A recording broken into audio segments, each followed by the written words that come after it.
Once upon a time, there were 100 million people. They had different interests, different beliefs, different occupations, but for the most part, they got along pretty well. Then one day, a gang of a few hundred people showed up. Need to zoom in some more to see them. I know they're there somewhere. Zoom in. There they are. And this gang of a few hundred said to the throng of 100 million, "From now on, you all have to give us a cut of everything you earn." This is an accurate graphical comparison between the number of American taxpayers and the number of U.S. congressmen. And the throng said, "Gosh, do we have to give you a cut of what we earn?" And the gang of a few hundred said, "Yes, you have to." And the throng said, "Well, okay, I guess we have to." And one little troublemaker asked, "What if we don't?" The gang of a few hundred didn't like this, and said, "If you do not comply, we shall unleash upon you our legions of enforcers." And the throng cried, "Oh no, please don't. We will comply, we will pay." This is an accurate graphical comparison between the number of American taxpayers and the total number of IRS employees. Time went by, and the gang of a few hundred said, "Now we want more of what you earn." And this kept happening over and over again, until eventually some of the throng were paying almost half of what they earned to the gang. Whenever the gang demanded more, the throng would say, "Golly, we're already having a tough time. Do we really need to give you even more?" And the gang always said, "Yes, you must, or we shall unleash our legion of enforcers." Now the gang of a few hundred was getting trillions of dollars every year, spending it on wars and pyramid schemes, giving away goodies to their friends, buying influence, and doing lots of other things. And some of the throng started saying, "We don't really like the war you're waging with the money we give you. Do we really have to be paying for that?" And the gang said, "Yes, we demand it. Don't make us send out our legion of enforcers." And some of the throng said, "You're taking our money and giving it to huge corporations and giant banks, and some people who just don't want to work. A lot of these things we don't like." And the gang said, "We don't care. We will decide how to spend it. You just do as you're told, or else." And the throng said, "Okay, I guess we have to." But eventually the throng got so fed up, so angry, that they took a drastic step. One day they said to the gang, "We don't like what you're doing. We want a new gang." And after pouring a huge amount of time and money into the effort, they replaced the gang with a new gang.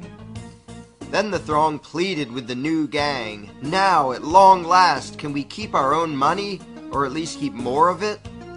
And the new gang said, "Sorry, but after much discussion, we've decided that you can't. You have to keep giving us what you've been giving, in fact, a little bit more than before." The throng was distraught and said, "This is dreadful. But after all, what choice do we have?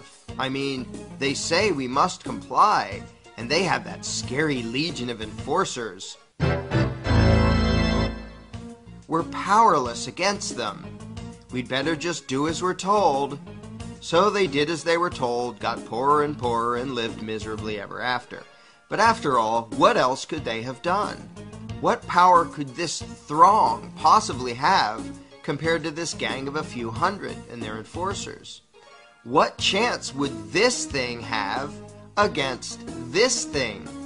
How could these 100 million people ever hope to successfully resist the awesome power of this tiny little dot? In case anyone missed this, let's review. Here's them. Here are their enforcers. Here's us. Them, us. Them, us. Does anything about this seem just a little strange to you? Are you perhaps wondering, why does the throng need the permission of the dot to do anything?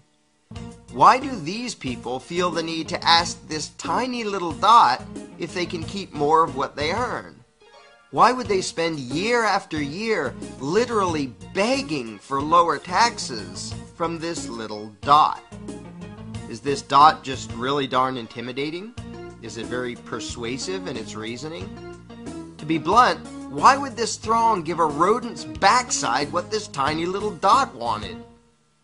The fact that this tiny dot has the gall to issue such demands to such a throng is pretty startling in and of itself. But what is far more amazing is that the throng obeys this minuscule little parasitic gang of control freaks. What could possibly explain this? Let's ask the dot. This is how it works. When we, the dot, take your money and spend it on things you don't like, we're representing you. In fact, though you're not allowed to actually keep your own money, you're allowed to decide which little dot will steal half of what you earn. So that really means that you're in charge and that you're agreeing to give us your money. In fact, we, the dot, are serving you when we take your money and spend it on things you don't like. And so you should thank us and treat us with great respect and honor for having robbed you on your behalf for your own good in order to serve you by doing things you don't want us to do.